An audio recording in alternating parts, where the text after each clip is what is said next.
Good morning, everyone. Welcome to the Buddhist Temple of Toledo. Please have a seat and turn to page 2 of your stapled liturgy books.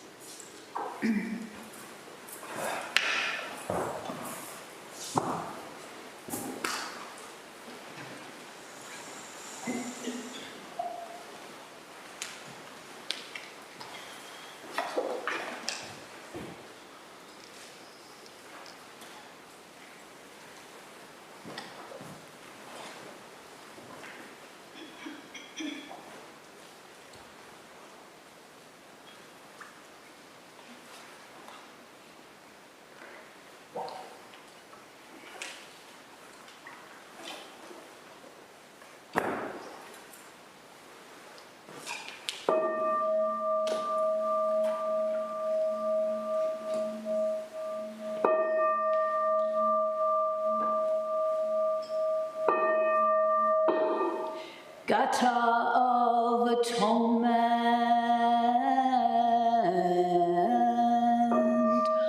all evil karma ever committed by me, sins of on account of my beginningless greed, anger, and ignorance, born of my body, mouth, and thought. Now I atone for it all evil karma ever committed by me, sins of old, on account of my beginningless greed, anger, and ignorance, born of my body, mouth, and thought. Now I atone for it all evil karma ever committed by me, sins of old, on account of my beginningless greed, anger, and ignorance, born of my body, mouth, and thought. Now I atone for it all.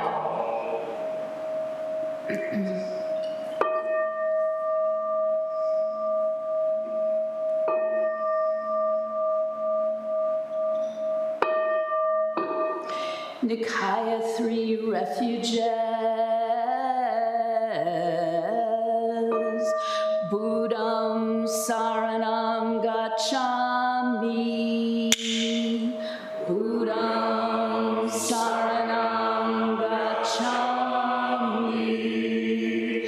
Dhammam saranam gacchami.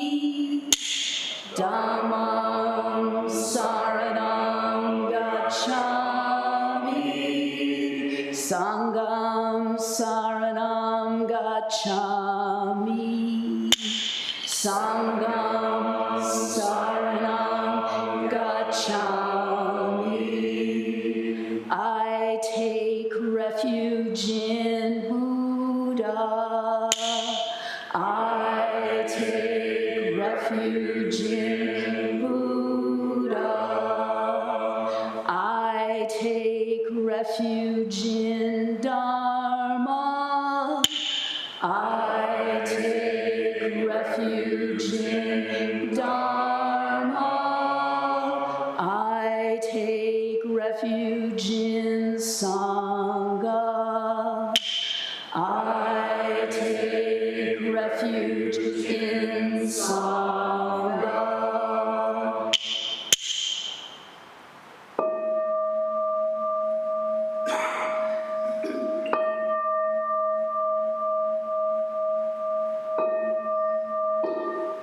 The 5 remembrances. I am of the nature to grow old.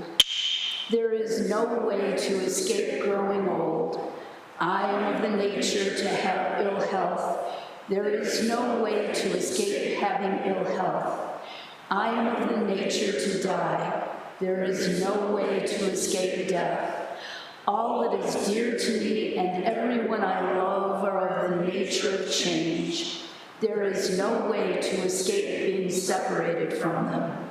My deeds are my closest companions. I am the beneficiary of my deeds. My deeds are the ground on which I stand. I am of the nature to grow old. There is no way to escape growing old. I am of the nature to have ill health. There is no way to escape having ill health. I am of the nature to die. There is no way to escape death. All that is dear to me and everyone I love are of the nature of change. There is no way to escape being separated from them. My deeds are my closest companions. I am the beneficiary of my deeds. My deeds are the ground on which I stand.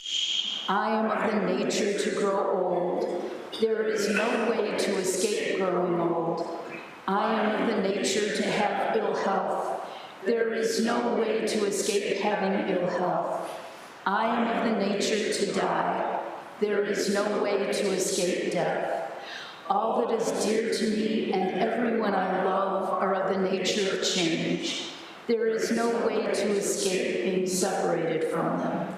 My deeds are my closest companions. I am the beneficiary of my deeds. My deeds are the ground on which I stand.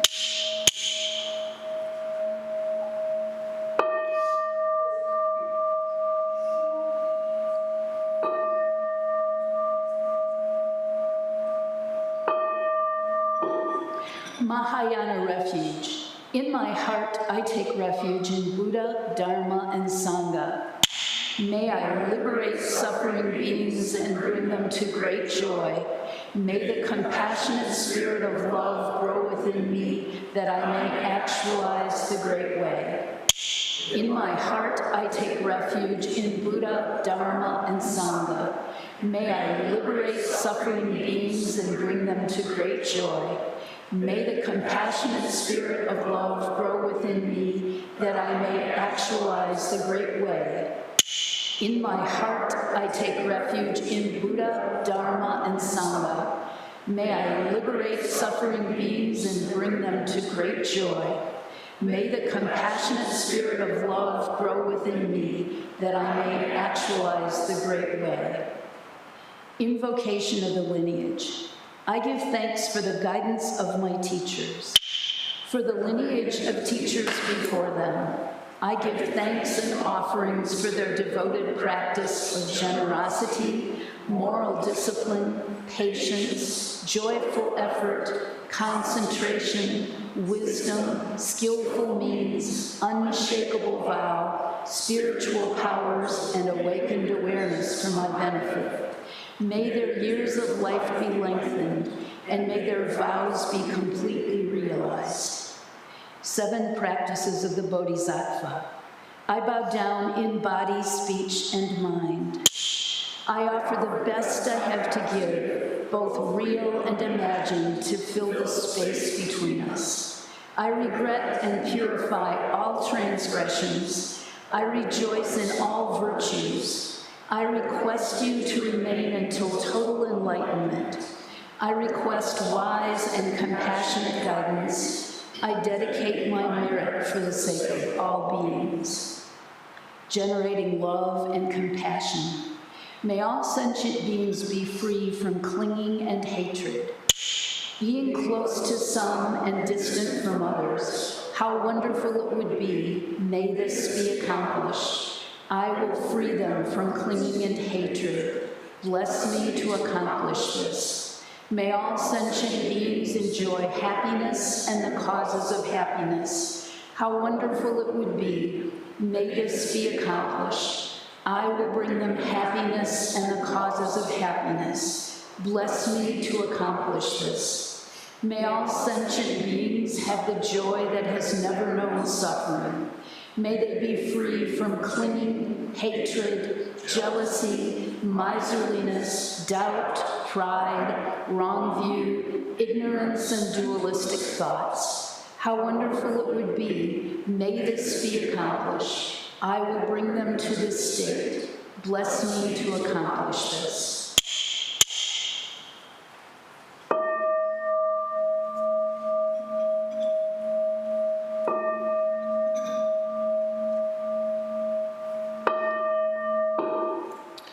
The reading for today will be Days Like Lightning on page 36 of your spiral-bound books.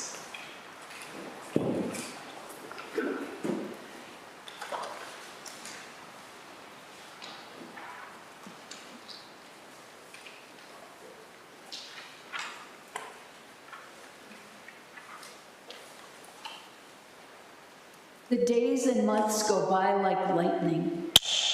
We should value the time. We pass from life to death in the time it takes to breathe in and breathe out.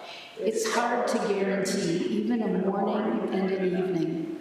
Whether walking or standing, sitting or lying down, do not waste even a minute. Become ever braver and bolder. Be like our original teacher, Shakyamuni, who kept on progressing energetically. When the mind ground is equanimous and awake, you will have profound certainty in the intent of the Buddhas and ancestral teachers. You must accomplish this correctly.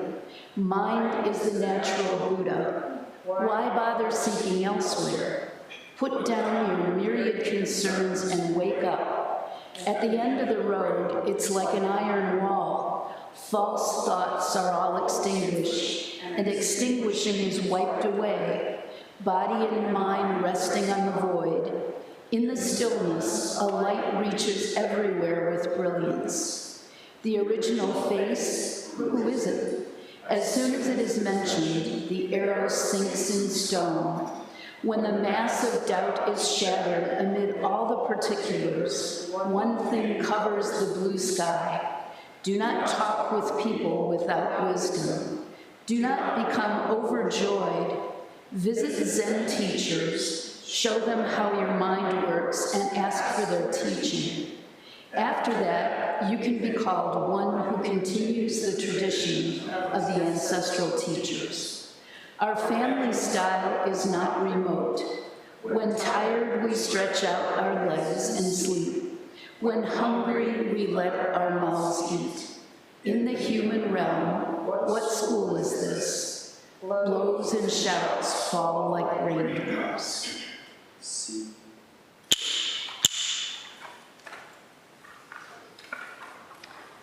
Please stand for the Heart Sutra.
Great Prajna Paramita Heart Sutra,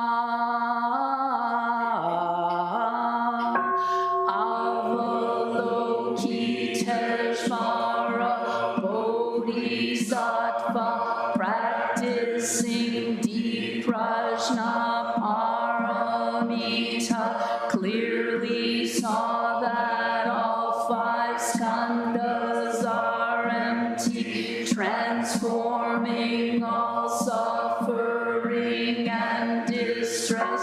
Shariputra, form is no other than emptiness, emptiness no other than form, form is exactly emptiness, emptiness exactly form, sensation, perception, mental reaction, consciousness are also like this. Shariputra, all things are essentially empty, not born, not destroyed, not stained, not pure, without loss, without gain. Therefore in emptiness there is no form, no sensation, perception, mental reaction, consciousness, no eye, ear, nose, tongue, body, mind,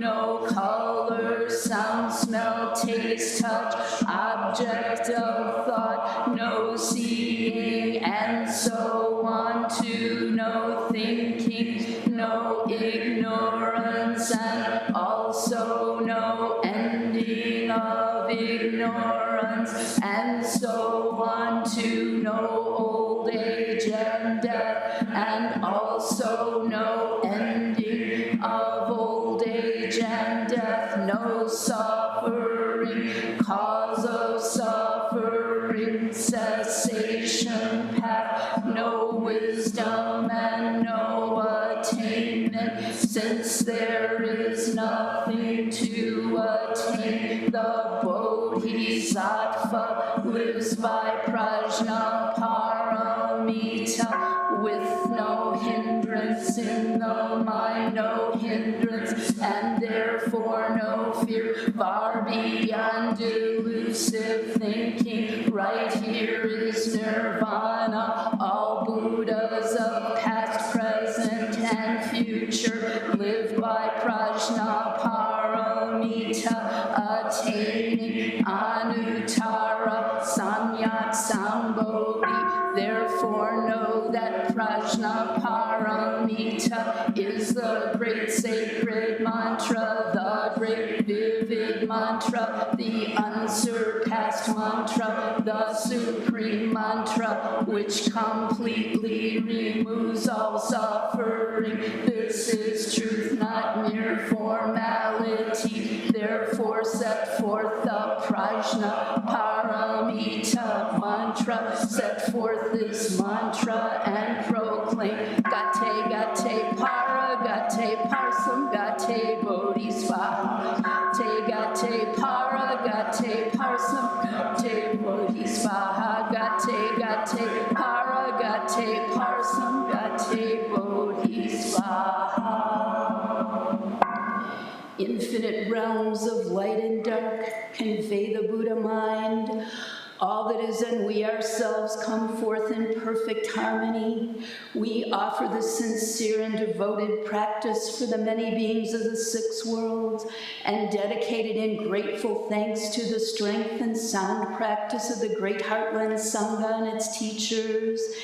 May our virtuous actions be clear from all interferences, and may our vows be fully realized.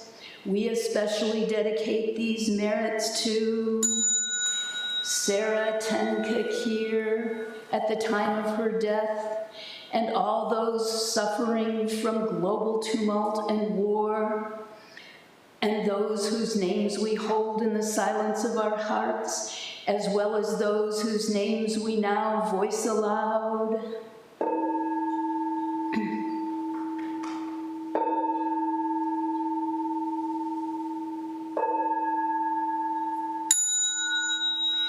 May we live in perfect peace with Buddha Dharma, and may we realize the Buddha way together.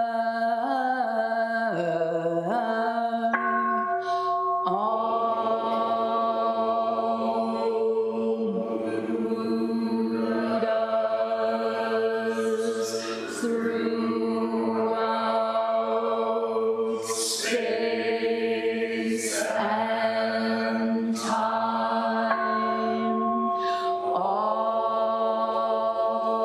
honored ones, Bodhisattva, Mahasattvas, wisdom beyond wisdom, Mahaprajna, Paramita.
Please prepare for Zazen.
Please stand for Kin Hin.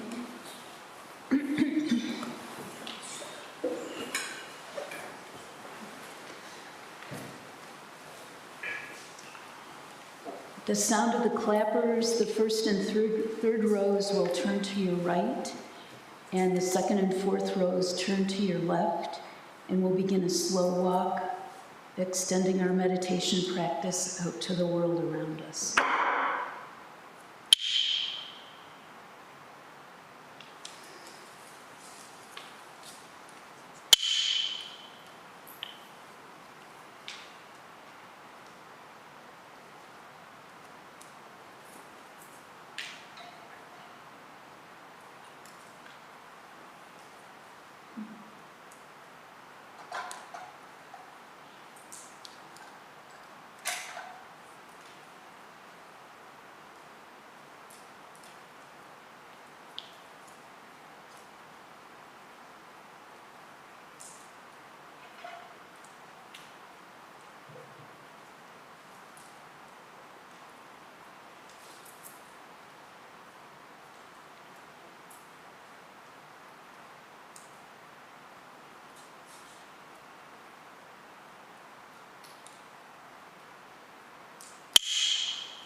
We will now recite the Sangha Covenant found on page 8 in the stapled liturgy book.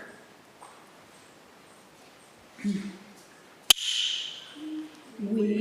the Daishin Kokuji Sangha, with respect for the worth and dignity of each person, with wonder at the wisdom and compassion we seek to cultivate by practice, and with deep gratitude for the teachers of this lineage and our connection to one another, covenant to support each other by upholding the precepts of doing no harm, practicing good, and actualizing good for others.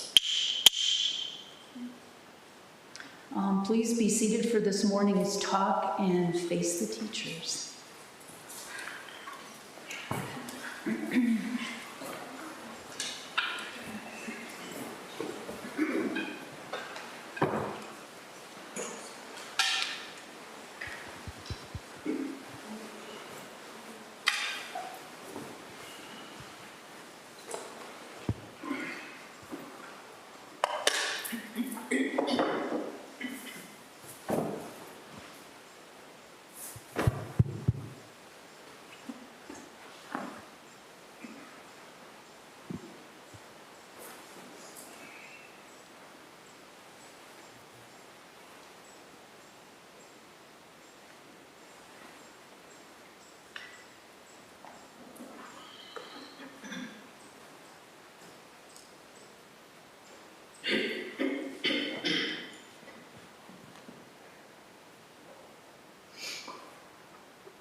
Okay.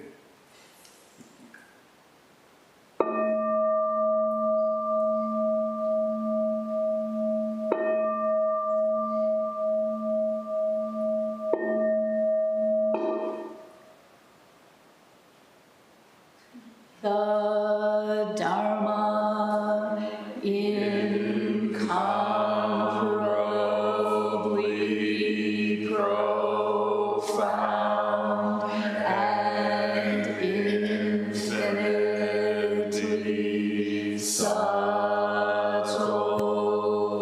is rarely encountered even in millions of ages.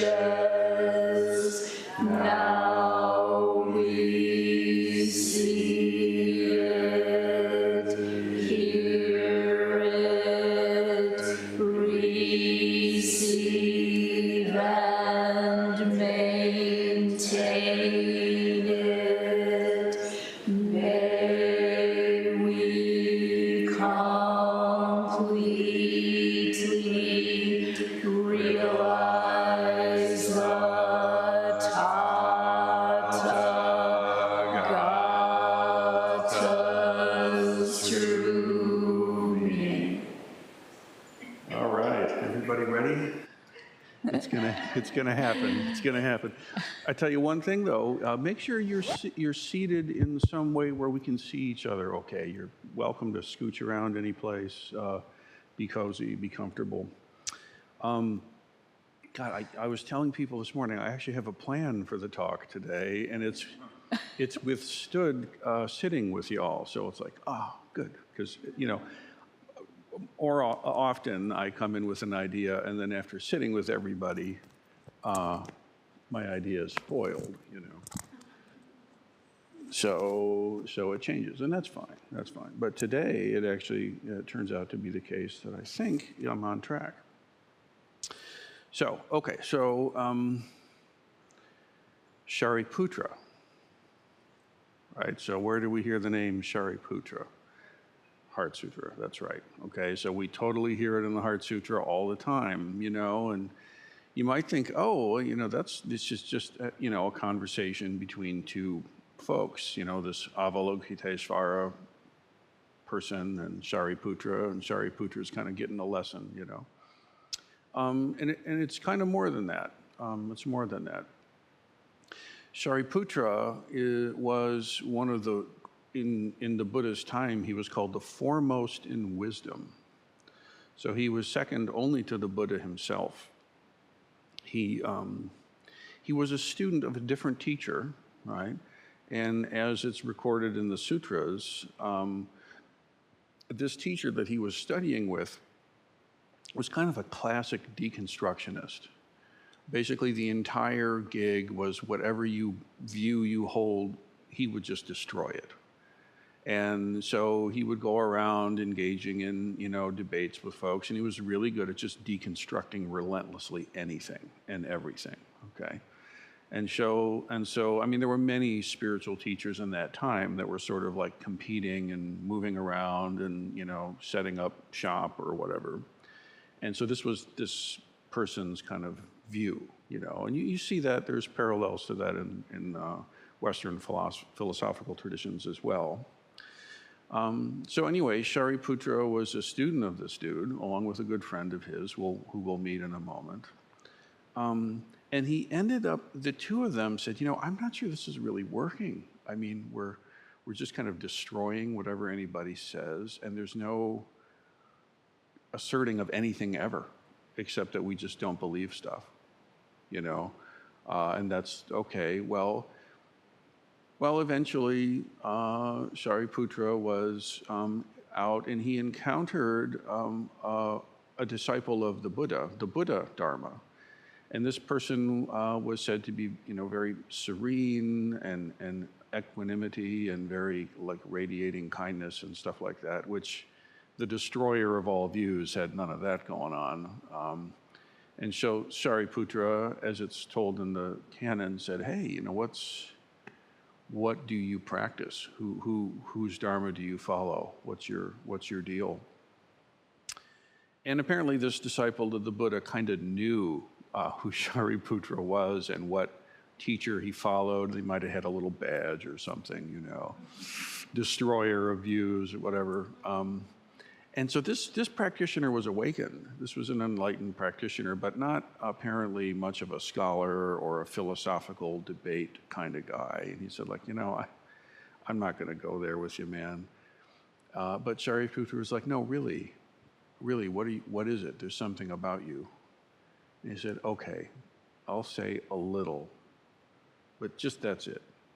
And if you're into it, you go connect with the old man, all right? I'm not going to wrestle with you. And so Shariputra's like, yeah, all right, let's hear it. And the dude gave a very small version of the Four Noble Truths. The Buddha teaches that suffering exists and that there are causes, and that because there are causes, they can be undone, and there's a way to do it. That's it. But apparently, upon hearing even just that much, Shariputra had kind of an epiphany. He had some kind of an entrance into the deal. That sounded like something very different than the world is eternal or the world is not eternal or whatever, And it's one very eye-glazing thing. If you start pouring into the Mahayana or the Pali Canon, instead of wisdom, as the Zen tradition were to recognize it, you get a lot of refutation of errant views, and it's just exhausting to read through them, honestly. All kinds of things, like, everyone has a predetermined series of lives, and you'll be reincarnated for this certain specific number of times, and there's nothing you can do about it. It's all preset, and then at the end, everybody just wins. So there's nothing you can do, just deal. I mean, all kinds of, kind of odd-sounding philosophies. Anyway, he wouldn't engage. Shariputra had some kind of a resonance with this, and he said, where can I find this teacher? And he had promised his compatriot there that if they found something that seemed like it might be better than just destroying everybody's experience, they'd let each other know. Grabbed his buddy, let's go see this dude, and he went and then became a student of the Buddha and joined the Sangha. They both did. And then it said that a couple of weeks later, he was fanning the Buddha. You know, like we have the person standing here with the staff sometimes. Another thing that you can see sometimes is kind of a fan, kind of lightly going, one of these kind of deals. So apparently Sariputra had that role, and the Buddha was engaging with someone, and I think it was said to be Sariputra's cousin or something like this, but he came up and said, I don't believe in any views. And the Buddha's there. So you don't believe in any views? That's right. So it seems like you believe in not believing any views. And I mean, he just cut him right in half right there really quick, you know. And then the Buddha went on to have some discourse with this person, and in that conversation, it kind of unlatched what Sariputra's hook was, because he was obviously very intellectual. So at that point, he became a feature in the Sangha in a larger way. And it is said that he actually was the father of what's called the Abhidharma, which is a numerical systematization of the sutra teachings that formed some 100 years or so after the Buddha's passing. So some scholars say that, you know, this business of the Eightfold Path and the 5 remembrances and the ones, the twos, the threes, it's easier to remember in an oral tradition. Mind you, nothing was being written down yet. That kind of hadn't happened. Like, you know, money was emergent as a thing. It was not that time yet. So the Eightfold Path, you know, if you know there's 8 and you only can come up with 6, you know, you missed a few, right? And if you don't know the number 8, maybe you miss a few, don't realize it, and then the thing degrades. It's said, by the way, that Sariputra got this in his mind because Jainism was a contemporary religious tradition, and it is said that when the founder of Jainism passed away, there was massive conflict amongst the disciples, like what even was their gig. And Sariputra is said to say, look, fellas, this is what happens if we don't get it together. Let's get it together, right? And so he was very instrumental in organizing the Dharma. So that's kind of the setup, okay? Now it's interesting in the Mahayana, like the Heart Sutra that we read, you know, the Mahayana was a further evolution of the Dharma, and it's not on accident that the one who's getting schooled by the Bodhisattva is Sariputra, right? This is sort of like the epitome of the old ways, right? And then now Sariputra is going to get introduced to the Bodhisattva teachings. So interesting to notice.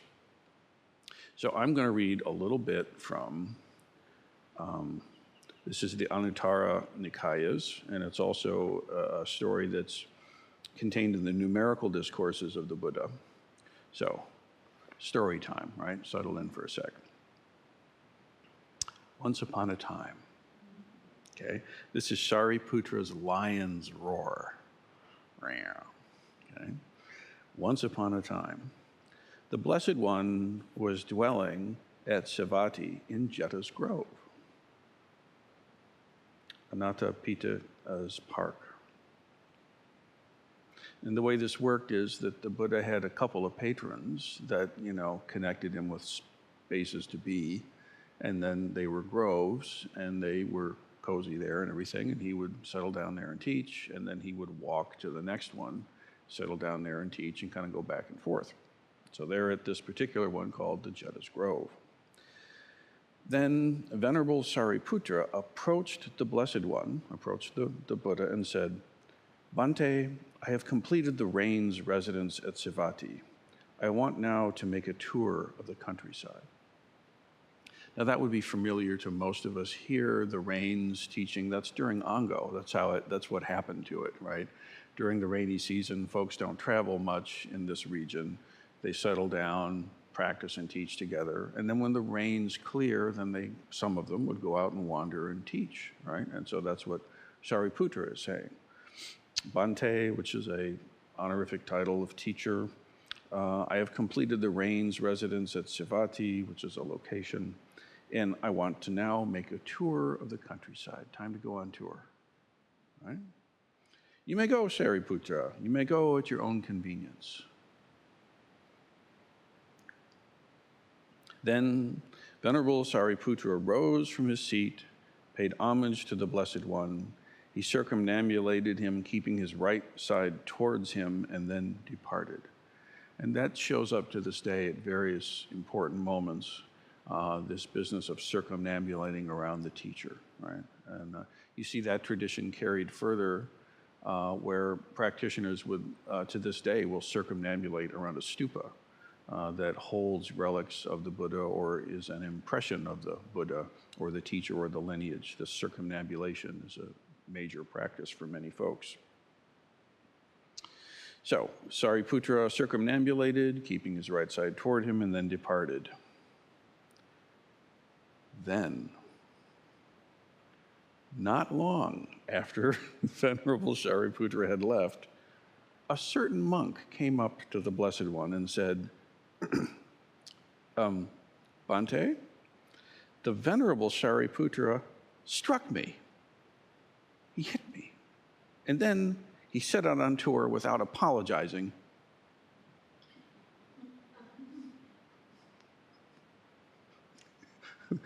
Now, to those of us who are used to the koan literature, it's like, yeah, so what? Did you realize anything, But anyway, but in this context, it's an affront, right? Bhante, Venerable Sariputra struck me, he hit me, and then he set out on going tour, he didn't say sorry. It's great. Okay. So you're the Buddha. What do? Right? I mean, think about it. He hit me. Right? Like you're a couple of 5th and 6th graders at the dinner table, Mommy, Johnny's looking at me again. Okay. Then the Blessed One addressed this certain monk. Go, call Sariputra, bring him here. Yes, Bhante, the monk replied. Then he went out in search of Sariputra, found him, and when he approached the Venerable Sariputra, he said, the teacher is calling you, friend Sariputra. The teacher is calling you. Well, maybe. Yes, friend, yes, Venerable Sariputra replied. Let us go. Now, on that occasion, Venerable Mahamoggallana and Venerable Ananda, okay, these are the two characters. Mahamoggallana was Sariputra's friend, okay, and it is said that while Sariputra was foremost in wisdom, seeing into the nature and so on, this other fellow was foremost in psychic powers. He got that end of the deal. He could look at a person and perceive the causes and conditions that are arising for them. It's very important to know that Sariputra said, I'm not interested in that. It's not necessary to awakening. It was necessary for the Buddha to be able to see into the causes and conditions of us, to be able to see the solve, right? And he found great inspiration and urgency in seeing the cyclical nature of the suffering happening over and over again and why, right? And it is said that, a person would appear before him and he could perceive through yogic intuition or something like kind of what's really going on, even more than the person themselves could. And so he was able to really meet the moment beautifully. But it's not necessary for awakening at all. Anyway, on this occasion, Venerable Mahamoggallana and Venerable Ananda was the Buddha's cousin, and his attendant. That was the Buddha's Jisha. And Ananda is the one who could remember stuff really, really well. And, in pre-writing cultures, there are certain sets of folks that get really good at memorizing stuff, like the Vedas or the Iliad and the Odyssey and this kind of thing. Eventually it gets written down. but humans have the capacity to memorize quite a bit, actually. Some more than others, clearly.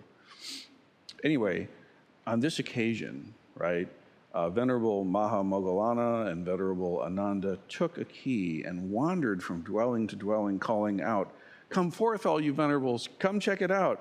Come forth." Now Sariputra will roar his lion's roar in the presence of the Blessed One. It's kind of like, ooh, come on, guys, come on, check it out. Hey, come on, check it out. Sariputra's good. You want to be here, come on. Like bang, bang, bang. They gather all the monks. The fireworks are going to happen. Come check it out, right? So the assembly gathered. Then Venerable Sariputra approached the Blessed One, paid homage to him, and sat down to one side. The Blessed One then said to him, "Hey, Sariputra, one of your fellow monks has complained that you struck him and then set out on tour without apologizing." Now I'll just pause there for a moment. I'm curious. I'm really, really curious, as you're listening to this much of our tale, what's coming up for you when you're hearing this? Like, what do you notice about this? Is there anything about this that seems interesting or relevant? We've got a couple mic runners. I really would like to hear from some folks. Okay, Gokyo jumps in. Yeah. Gokyo, what's going on for you in light of all this? It's always a teaching. And so I feel Buddha knows this is going to be a teaching, and the energy of the story feels like it's moving toward a teaching for the monk that made the complaint, not for Shariputra. That's the sense I feel. It's a setup. Somebody else? Okay, can say fine. Yeah. Yeah, I was just thinking I wanted to speak. I could perceive with my yogic intuition. Thank you. Well, yeah, I mean, does seem like a setup. I'm very curious to hear what Shariputra is going to say. Is he going to attempt to defend this action or apologize? Yeah. Or is he going to just sit and see what happens? Yeah. Cliffhanger. Tune in next week. Eka? Yeah, please. Maybe just a couple more, but I'm curious to hear. What came up for me as you were saying it was this intense feeling of being parented, right? Like when you've, I don't know, forgot to clean your room and you leave the house and then your parents like, you need to come home real quick. And you're like, shit, what's going on? Yeah.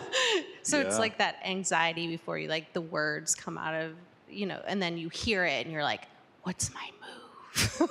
What's my move? Like, what do I do? Do I play it off? Do I take full responsibility? Like, what's going to be my best outcome here? So it's that decision making about the dynamic that comes up. Yeah, this escalated quickly. Yeah. Okay, maybe one more. Anybody over on this side? The quiet side, please. Yeah. There'll be more opportunities for this, but yeah. I just find it interesting that the monk who was struck, he goes crying to Buddha, and then Buddha's like, yeah, go get him. And he gets really excited. And he's, you can see that dopamine rush and the ego, and he's like, yeah, I'm going to get Shariputra back for this one. And he goes all the way searching for him, which he could have been halfway to Timbuktu by then. And then as soon as he gets to Shariputra, he's like, yeah, okay. Not even thinking about it, probably didn't even correlate. Teacher wants to see me about this. Yeah. So you can see Shariputra's kind of living moment to moment, trying to work towards his goals, and this guy's stuck. Just very interesting. Yeah. As soon as Shariputra hears that the Buddha wants him, he's like, let's go. And yes, friend, let's go. Very good. It occurs to me too, you know, what did the Buddha do when he heard this complaint? Rather than engage it with the complainer, he said, oh, well, let's get everybody together. Like, bring them, let's all talk.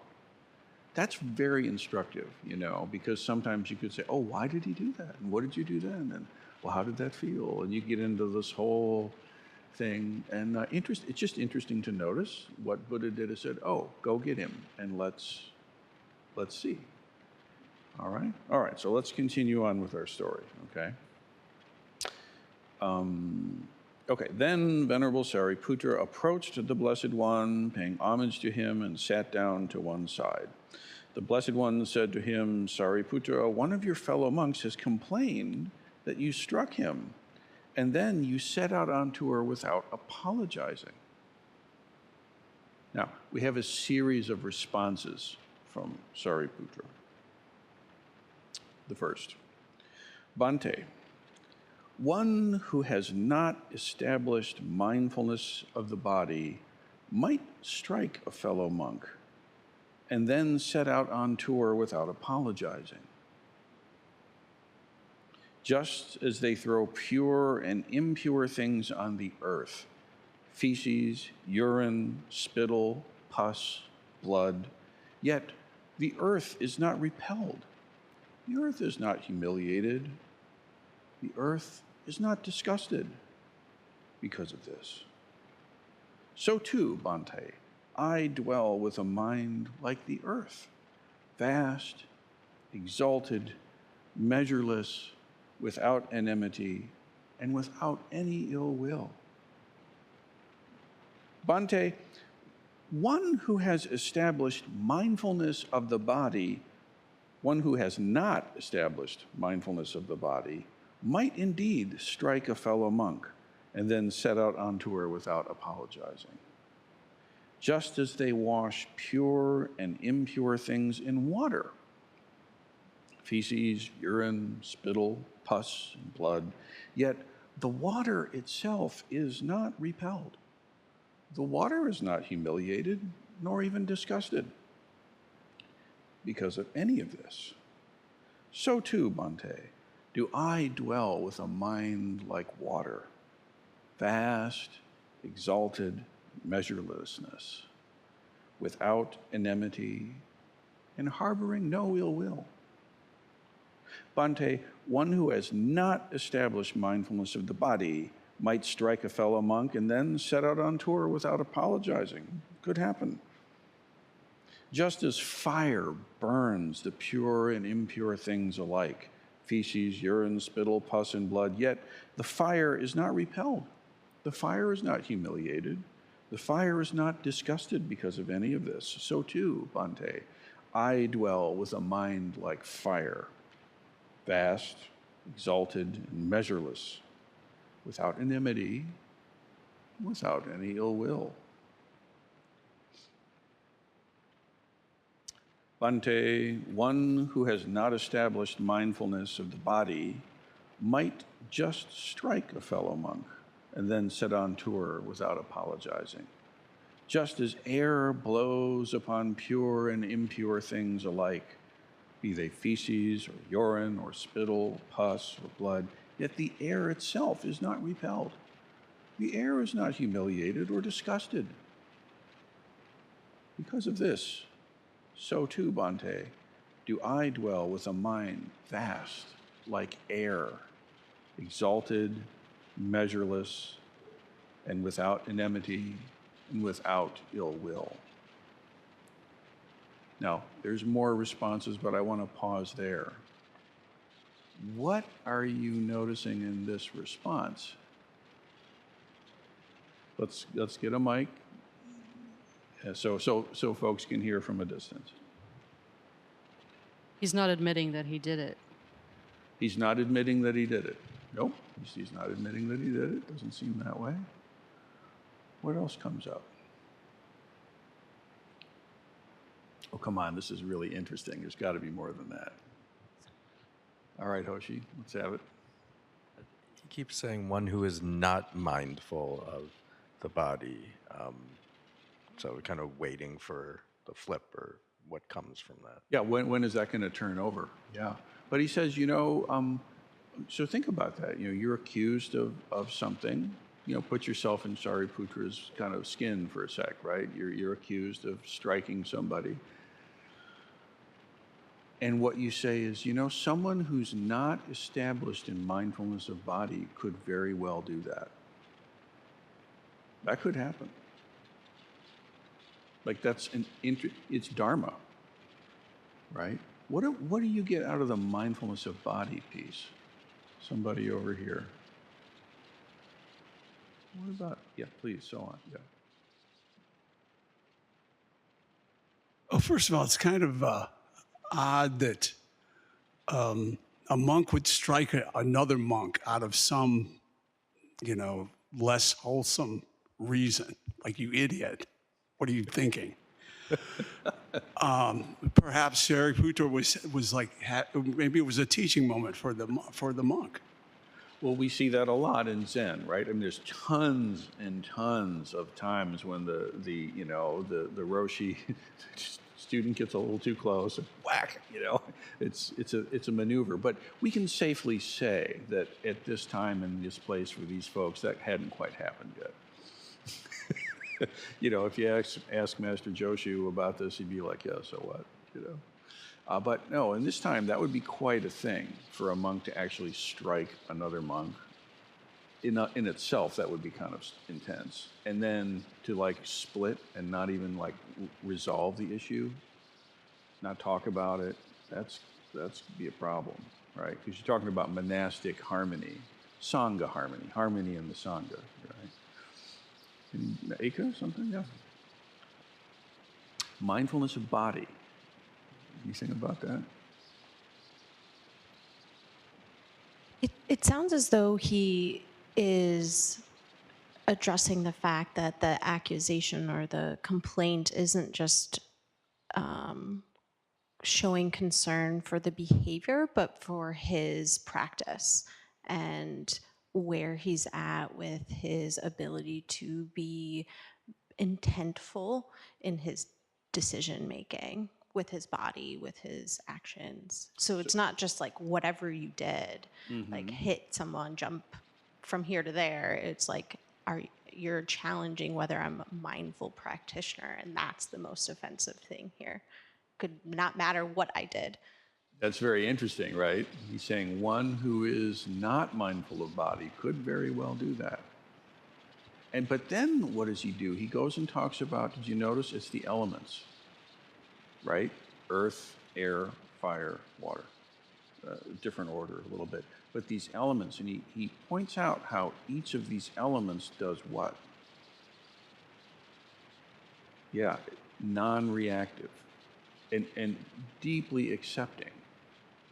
Deeply accepting. Whatever falls into the ocean says, yeah. Right? And it doesn't cling to any of it. Right? It's very interesting. We have these on the altar in the beginning classes. We always start, pretty early in the game talking about altars and why they matter. And the different elements are an integral part of the setup here, right? The mind of fire, the mind of air. In fact, you can do meditations on these elements. There are practices that you can do where you kind of tune in to earth, right? And the qualities of earth. Sometimes very, very firm, sometimes very, very soft. You can move through the body and encounter these qualities in yourself. And you come to see that it's not just yourself, it's simply earth. And when you see the hard element out here and the hard element here, you see it's just hard stuff. It's not necessarily me, right? Very interesting. Shinda, something? Yeah, I kind of lost my train of thought a little bit because I was listening to you. But what it seemed to me is basically he's simply telling him to just let it go. Like, we're going to encounter, no matter what we do every day in life, we're going to counter shit. And it's not going to be pretty. But if you dwell on that and you make a thing about it, that's worse than what actually happened, and then you just got to let it go. Yeah, that's an interesting That's kind way of to what see it. I'm feeling. But Sure, sure. Yep. So Sariputra is saying if one is not practicing well, that could happen, and mindful of body, right? But if someone is practicing well, it'd be different. Yeah, Liz? So isn't this stuff, the fire, the water, and everything, like the metaphor for the Dharma? And then isn't mindfulness of the body like one of the most basic things? Like in a way, this teaching is like huge burn on that guy if that guy actually did the things that he was accused of. But it also seems like a great teaching about the Dharma. Like the Dharma is there. I mean, if that's what that is. Yeah. I mean, I would say that the elements don't represent the Dharma. The elements express it. And just the way you do, and the way everything does, right? Everything expresses Dharma. And it's very interesting to note that what Shariputra did not do, right? He did not say, yeah, I did that, and he deserved it. He didn't say, no, I didn't do that. This is horseshit. He didn't do anything like that. Very interesting. Instead, he spoke Dharma, right? Well, one who is not practicing mindfulness of body might strike somebody else and leave without apologizing.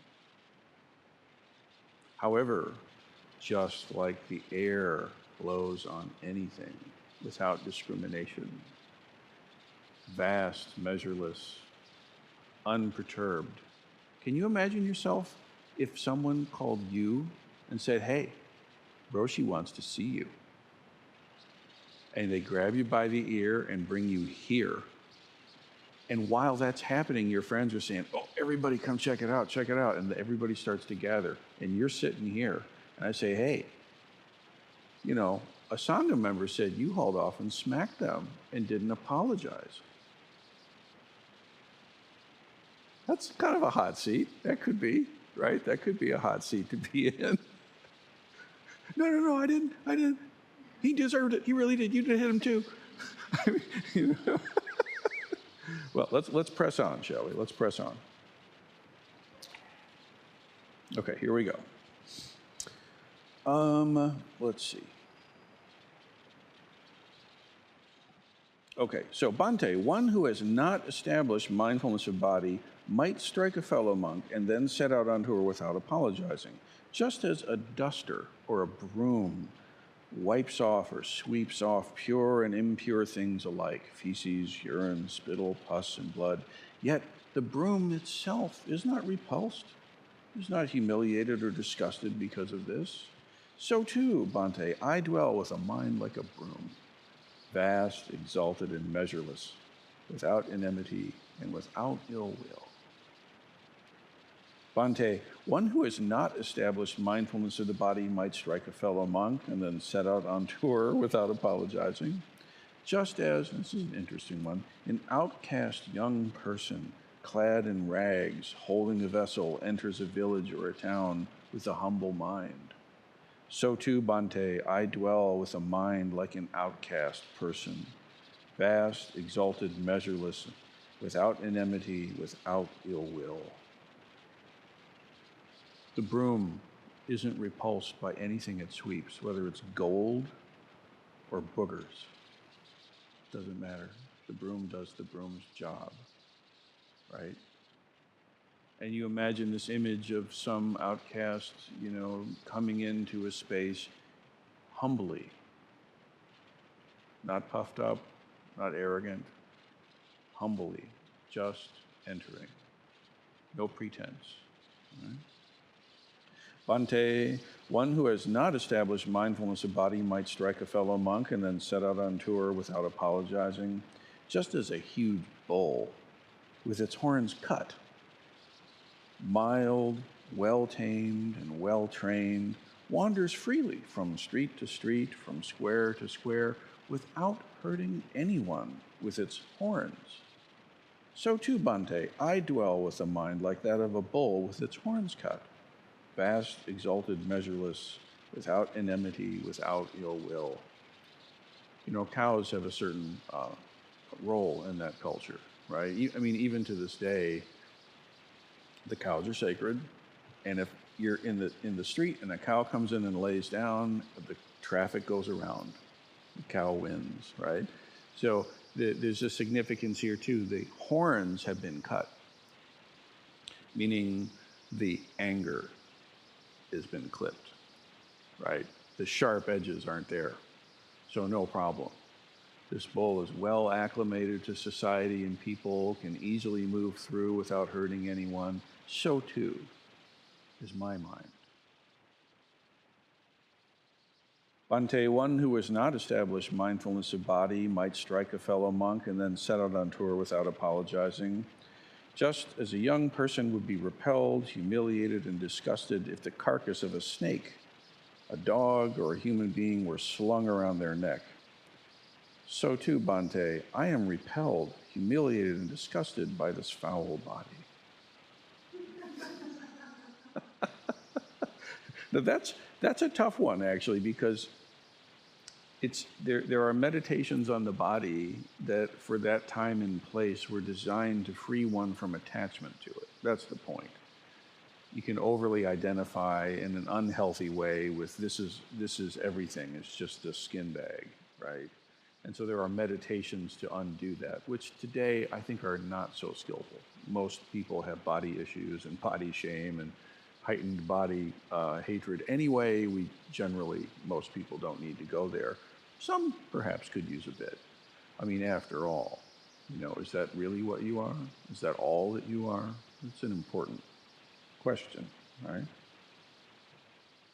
Bhante, and I think this is the last one. One who has not established mindfulness of the body might strike a fellow monk and set out on tour without apologizing, just as a person might carry around a cracked and a bowl with holes in it, full of liquid and fat that oozes and drips.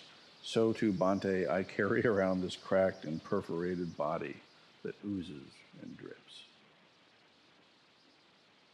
Now, what is that one? Well, that again, it's non-identification, right, with the self, with this body being exclusively it. In other words, I got nothing to defend. This is just a cracked shell that oozes stuff.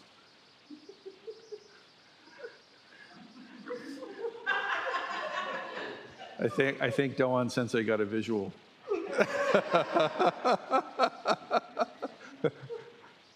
So not being attached to it, okay?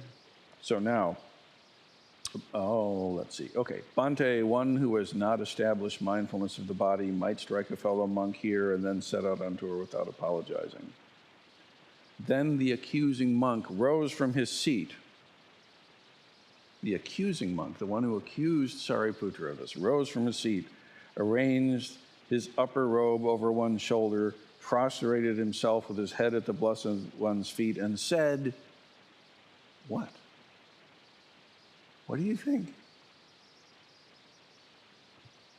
What do you think the accuser would say? Remember, all your friends are there. All the Sangha is there. And Shariputra just laid all that stuff down. Yeah, a guess? Let's have the guess. What do you think? I mean, who knows? What's going to happen? Where are we? Thank you for your teaching. Oh, please let me out of here.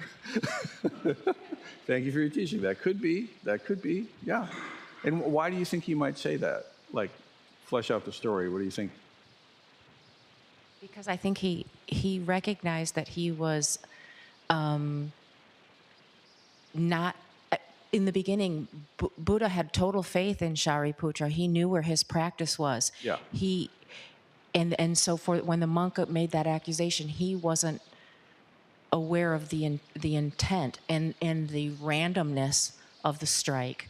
And he was holding on to it, holding on to his body, saying, you've attacked my body or you've offended my body in some way, clinging, and it's just let it go. Interesting. So he hit me, but I should have responded differently to it. I should have responded differently. Interesting. Okay. Tokuchi, what do you think? I apologize to the Sangha. Interesting. Why might he say that? that the story of the strike was made up because he was jealous that Shariputra went out onto the countryside and he wanted to. That could be. That would be a turn, wouldn't it? Shindo, you got something? What do you think?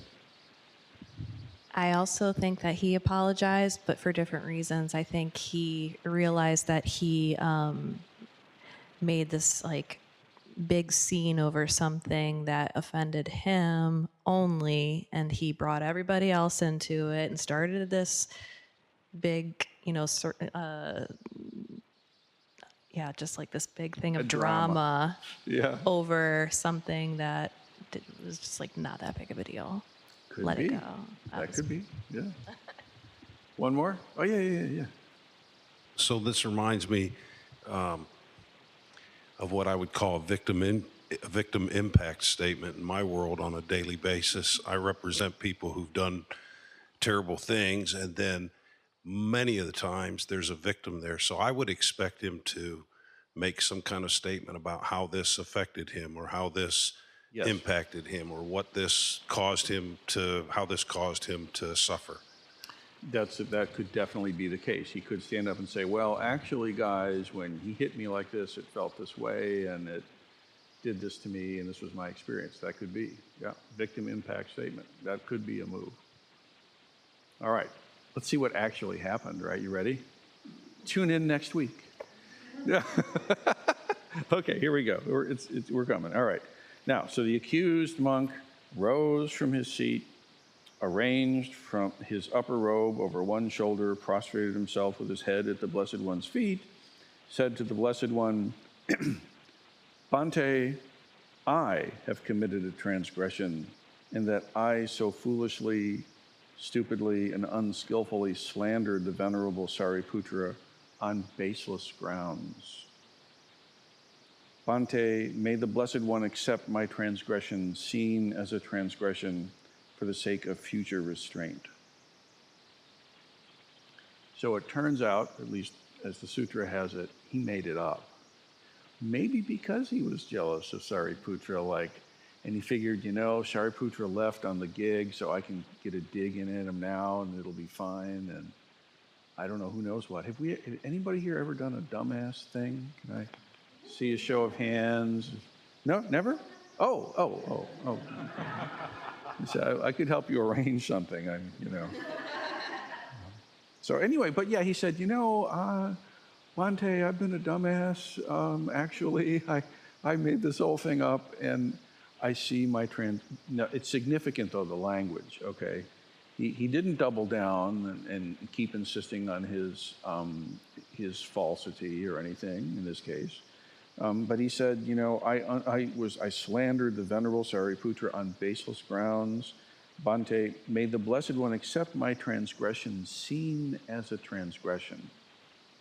That's kind of an important thing. When you're doing kind of a dumbass thing, but you don't see that it's a dumbass thing, that's different than when you do a dumbass thing and you suddenly see, oh, this is not good, right? So the implication is that in the context of Shariputra's response, he came to see where he was coming from. And it wasn't mindfulness of body, and it wasn't like the mind, like the ocean or anything like that. Where was he coming from? Some very different place to fabricate this whole thing, right? But it's also interesting just kind of on a meta level to see that even in the Buddhist Sanghas, drama happened. Right? Sometimes, a little something happens in the Sangha, or a big something happens in the Sangha, and people are shocked. How could there be drama? How could there be personal conflict or confusion of any kind? I mean, this is the Sangha. I mean, everybody's supposed to be floating above the ground and radiating like rainbows from their nose and everything. How can this possibly be? Well, because we're humans, that's why. Because humans.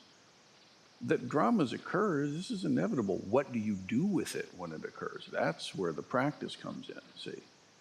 In fact, if we went too long without any kerfuffle, I think we might need to manufacture one.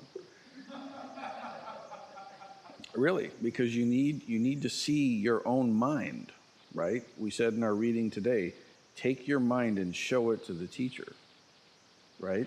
If everything is just peaceful and calm and lovely and wonderful, it's easy to hide, see? And so this is one of the things people think, that monks are, out just kind of clipping bonsai and, having tea and all is well. Actually, no, they go through a lot of shit because they're living with each other all the time, right? And so, okay. Now in our Sangha, most everybody has different houses or what have you, right? But still, we're not just like workshop participants. You go to the big center, you sign up for a class, you take the class, you leave, you never see those people before, you don't see them again, which is fine, but it's not Sangha, it's not community, right? In community, in our temple community, we're like rubbing elbows with each other for years, right? I mean, put a hand up if you've been here over 5 years, let's just see. There's a ton of us, right? And this means like, okay, we see each other over time, right? And any attempt to always be like, oh, holy and Buddhist and Zen and everything, it will fail you. And thank goodness, because it's not helpful. That's just a mask, right? The real thing is always useful and always welcome, even in the Buddhist Sangha, okay? So let's see what happens. The Buddha says, surely, monk, you have committed a transgression, and that you so foolishly, stupidly, and unskillfully slandered Venerable Shariputra on baseless grounds. Yes, that was stupid. That's the response from the Blessed One. Yeah, that was stupid. Yep. Not a there. Not a quick move to the solve. A simple, yes, monk, you did a dumb thing. But, this is important, since you see your transgression as a transgression, since you see now that your transgression is a transgression, and you make amends for it in accordance with the Dharma, I accept it. Right? Because you see the dumbass thing as a dumbass thing, and you've said, hey, I'm sorry for the dumbass thing, I was a dumbass. To put it in modern language. Because you can do that, I accept. Okay, does that make sense? The fact that you're going to do these things, or that you'll be in a situation where they're done unto you, no kidding. No kidding. What did Shariputra do? Oh, okay, let's play. He probably had a sense, right? Yes, friend, let's go back. He's not clueless to these things. He kind of has some sense of what's going on, right? And his friend there, who has the spiritual power of like reading people's causes and conditions, which happens if your jhana states it can happen anyway. He said, oh yeah, this is going to be a teaching moment. We're going to hear Shariputra's lion roar. Come everybody. This is going to be an occasion for the Dharma. It's actually not mean-spirited. Like when I was, being a Gen Xer, right? So when I would be at the playground and something would go sideways and everybody's like, woo, woo, woo, woo, and you fight. And it's this call to everybody to watch the fight happen. You know what I'm talking about? I don't know if that even is possible anymore. Probably not. For better and worse, I don't know. But the fact, it's this calling the group together to watch this ritual like fight happen, right? That's not what this is. That's not at all what this is. This is, we are going to see the Dharma live, like unplugged. Come check it out. It's like the raw thing is going to happen live. It's a Dharma combat. It's a teaching. Come see the teaching. It's going to be great. That's kind of what's going on, right? So, because you see your transgression as a transgression and you make amends for it in accordance with the Dhamma, we accept it. For it is growth in the noble one's discipline. For this is growth in the Dharma, that one sees one's transgression as a transgression and makes amends for it in accordance with the Dharma, and undertakes then future restraint. See, so that you do a regrettable thing, no kidding, that you see it as regrettable, this is progress. If you're doing something that's causing suffering to yourself and others and you don't see that that's what's happening, you're stuck. When you see that what you're doing is hurting yourself, when you see what you're doing is hurting others, and you see it as such, this is great progress. This is not an occasion for shame or self-admonition. This is an occasion for, hey, I'm actually able to see now this is hurting me. I'm hurting myself, or I'm hurting my child or my parent or my coworker or what have you. This is progress, you see. And now that you make amends for it in accordance with the Dharma, think about that. Think about that accusing monk. He could have just said, "Ah," and run. That's an option. I mean, that's one of the menu items he could have picked. He could have just like, and Shariputra and the Buddha turned around and the accusing monk had disappeared. Where did he go? Where's Joe? Right? And he could have carried that with him for the rest of his life. Right? Shame, guilt, I ruined it. I was in the Sangha. I was at the Buddha's feet, and and he goes off and becomes a hungry ghost. You know what I'm saying? He had enough together to stand up, to get in front of the accused and the Buddha, and do the proper rites. He didn't just like flip him off and run. He didn't get arrogant. He observed the forms. He knew the forms. The forms are there to help you guys. They help you get through. That was not a pleasant moment for this dude, I'm sure, right? He's nervous. What's the Buddha gonna do? Maybe the Buddha would be like, okay. Who knows what's gonna happen? But he, with courage in hand and hat in hand, humility and courage both, he actually stood up and said, hey, I'm really sorry about this. That's great, right? Isn't that great? That's amazing. And the Buddha said, okay, all right, I see you. So what's coming up as you hear this? Let's have just a little more conversation. I want to know. Someone I haven't heard from. Isan, please. Thank you. Well, it's not over. It's not over. It's not over because it's got to be about the Sangha. And I would think that there's a reason why this monk said that. And so we need to fix that. Okay. So I would, going up to him and I'd say, Nyojo. I'd say to my monk that had said that to me, I'd say, thank you, honored one.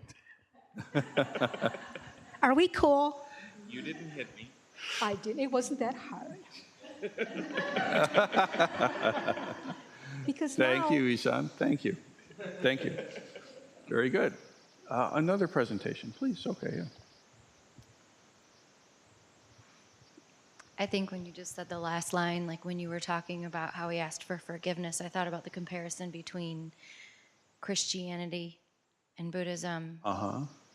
And with Buddhism, like you just literally sit with that and there's no clinging, and that's where it's at. And I think that sometimes with the Christianity, it's more about asking for that forgiveness rather than just allowing it for yourself, giving that to yourself. And also giving that to that other person and just letting it sit right there. Yeah. I mean, Christianity comes in many forms and flavors, but broad stroke, yeah. I mean, and not just Christianity, this sense of what do we do when we've messed up? Is there anything you can do? Because you're going to do that. Like, there's just no skipping that. You're going to play in that key. It's inevitable. How, what then? And if you look at the Buddha's response, he just is a mirror to what the practitioner does. The practitioner saw the transgression as a transgression, voiced the transgression as a transgression, said, man, I screwed that up. And the Buddha said, yeah, I accept. So it's actually inside. He's acknowledging what the person already did. Good point. It's not coming from outside. Because really, if the Buddha says, oh, I forgive you, but nothing internally has happened, no progress has been made. Okay. Anybody else I haven't heard from? Sure. Okay.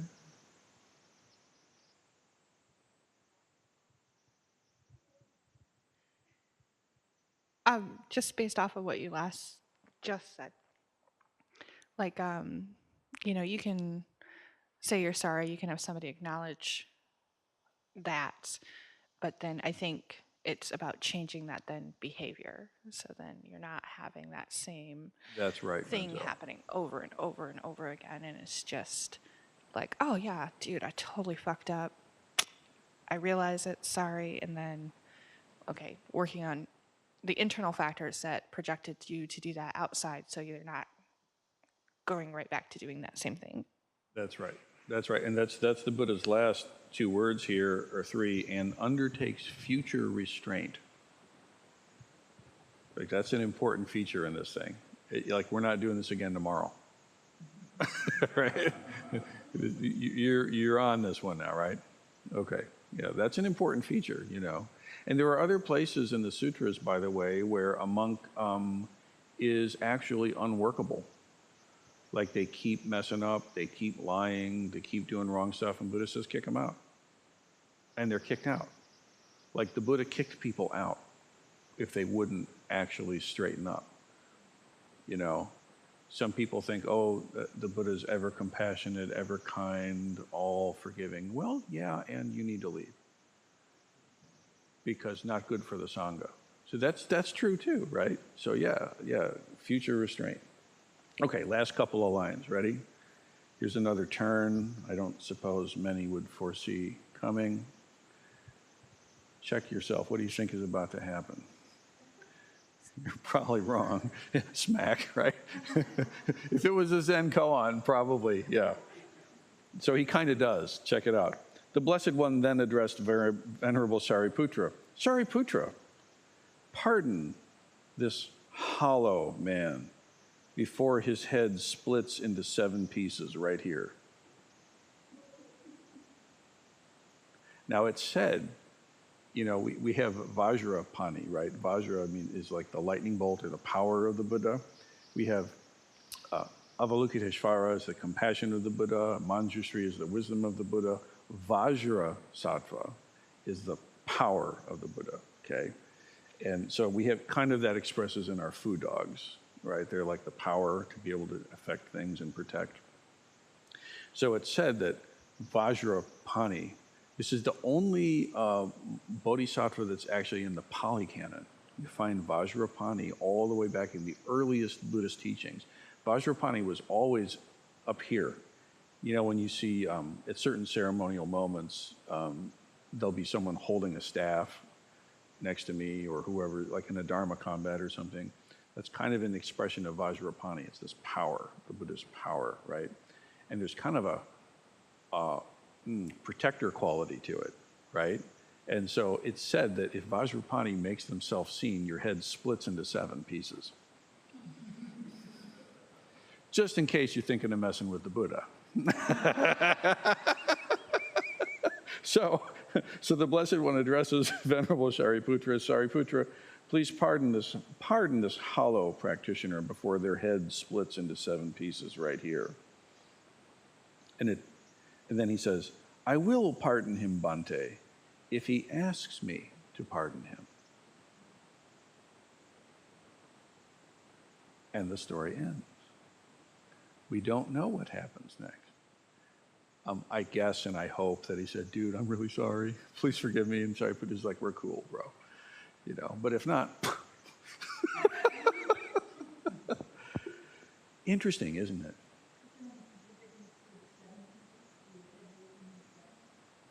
It's kind of a cool number. Significance to the 7, yeah, I don't know, I can't answer. Yeah, but isn't that an interesting story? Isn't that interesting? You know, the thing is, we can tend to look at the Buddha as some, I don't know, effervescent otherworldly entity or something, and please do not. You know, and the Sangha, it's all humans. If somebody ruffles a feather your way, or if a glance looks funny, chill, communicate, talk. And I'm not really responding right now to any particular thing, just in case you're wondering. It's inevitable, these kinds of things. Think about your marriage, if you have one, or your kids, if you have them, or, you know, your parents. Everybody had those. It's very easy to cause harm. And last comment, mindfulness of body. This really is very serious business. If you're really in your body, and if you're really aware of your body, you won't be doing these things. You're too busy. They simply won't occur. You're busy. You're busy feeling your body, being in your experience right where you are. It's almost as if there's no room for hatred. There's no room for greed. Apathy and ignorance has no landing spot because you're feeling your being. You're in your senses. So may we all be quick to recognize our screw-ups as screw-ups. May we be quick to apologize in the correct way for the situation we're in. May we not cling, and may our head not split into 7 pieces. May it be so. Thank you to everybody who voiced their view.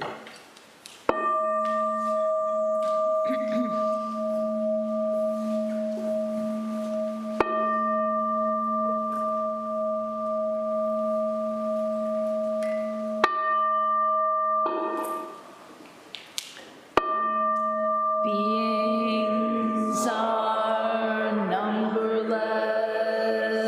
I vow to free them. Delusions are inexhaustible. I vow to end them. Dharma gates are boundless. I vow to enter them. The Buddha way is unsurpassable. I vow to embody it. Beings are numberless. I vow to free them. Delusions are inexhaustible. I vow to end them.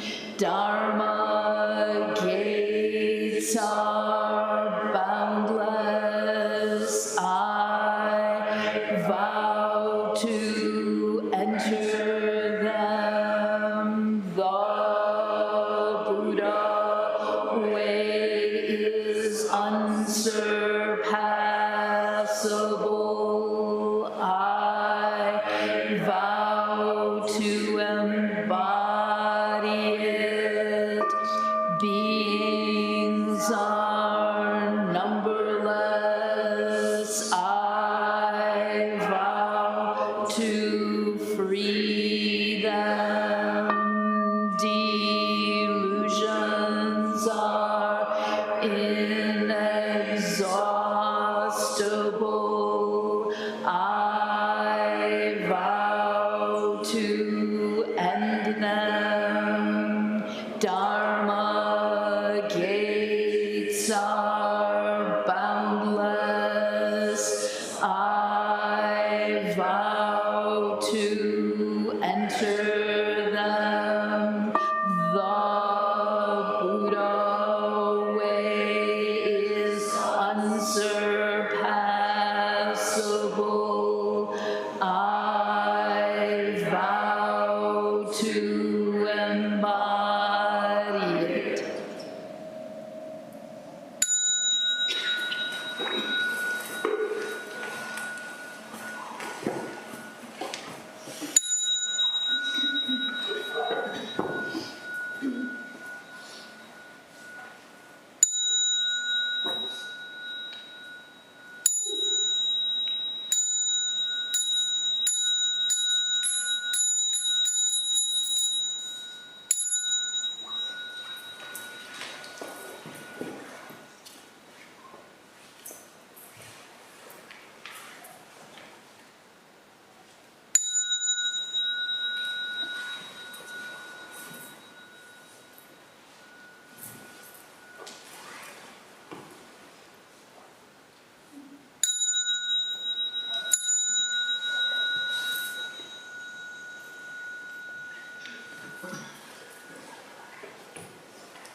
Thank you, everybody, for coming today. Do we have any announcements?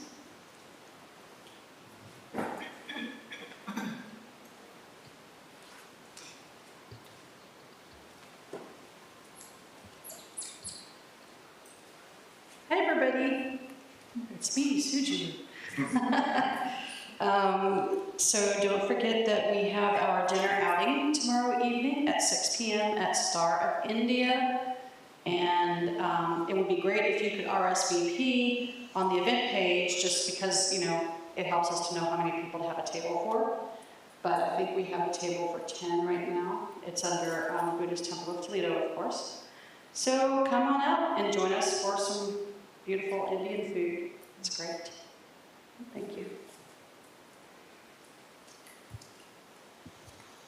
Just really quick, because I know we're way over time. Teaching retreat the week after next. You can register through the note in your email or on the members' Facebook page.